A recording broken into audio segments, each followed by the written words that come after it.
We want to check back now with a U.S. travel blogger who got caught in the deadly fighting on Monday.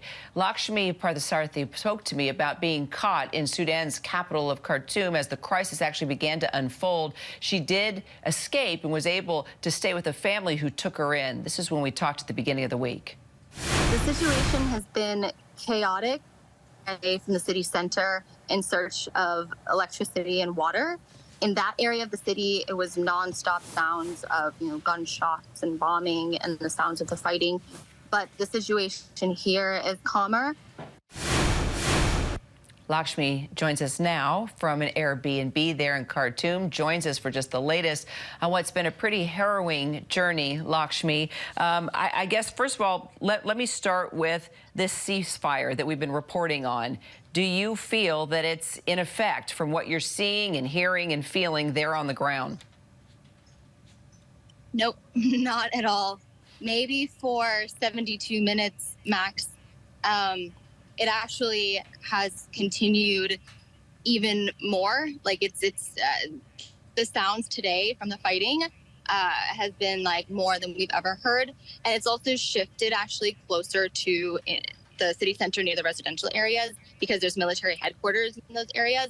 So it's intensified. I think this is the third ceasefire now, and firing has not ceased as far as I can tell. So it's a difficult situation because there's no way to evacuate citizens in this type of heavy firing.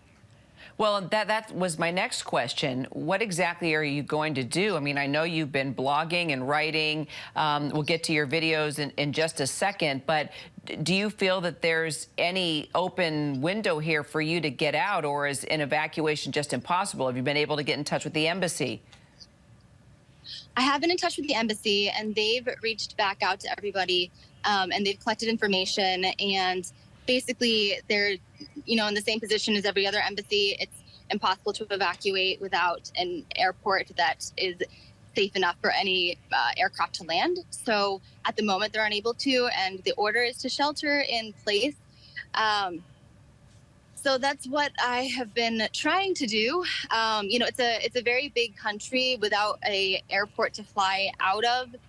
It's very difficult to get to any of the borders, like Egypt or Ethiopia, for example. And I wouldn't want to go down to the border with South Sudan. I don't think it's open, and I don't think that's very safe. So right now, the best option is to stay put and, see how everything progresses. And maybe there'll be an opportunity for an evacuation to take place, or maybe there will be some sort of resolution to the conflict. So I'm just taking it hour by hour, day by day, and there isn't public transportation around the country. So if I do try to get out without a flight, then I'll be like hitchhiking to some border. So, my gosh. Okay, we of course don't want to give away where you are, where we are as well, concerned about your safety, but you have been documenting what you can, putting out videos on your social media platforms. As we look at some of these videos, can you just tell me what you were witnessing here, what you documented? Wow, and it looks like out of food, out of water in certain places. Go ahead, the floor is yours. Yeah. So this is like the area around where I'm staying, and power and water went out for 4 days. It came back briefly last night, and then it went out again today. And so during this time, we've been seeing people just kind of like taking whatever bags that they have and just trying to walk away from the area of heavy fighting, or driving away from the city with whatever bags and their family and trying to flee, or just trying to get to an area of the city where there is power and water. So that's kind of what you're seeing. So I had hitchhiked down to the south about like 8 kilometers away from where I stay, and people were really, really nice and helpful.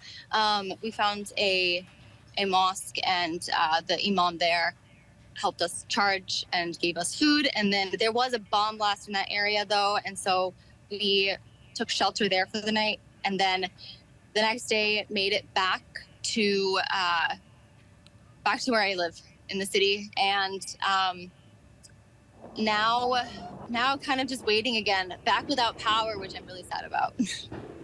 Yeah. What you're seeing here is the airport under siege. So that's kind of been the difficult part. And the city center where there's heavy fighting, people have not been able to leave. There's snipers on the roof. Here in this part, people are walking around, and you can go to the market, and so there's some sense of small amount of normalcy.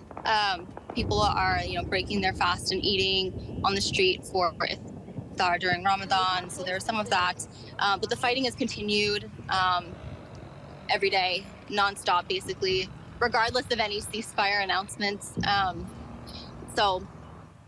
there's been some spurts of people trying to leave the city. And a lot of people just staying put and trying to figure out what's going to happen next. Yeah, and what an ironic twist. Here you are during one of the most holiest times, and look at what's happening. They can't even stick to a ceasefire from what you're observing. Lakshmi, did you even know what you were in for when you set out to travel and blog about your journey? I mean, did you have any idea that things were going to go down the way they have there in Sudan? I don't think anyone really expected this intensity of fighting. So Khartoum has been relatively peaceful as far as Sudan goes. So even there's a travel alert for Sudan, of course, but Khartoum is said to be the place where it's the safest, and the fighting is mostly in the countryside areas like Darfur, etc.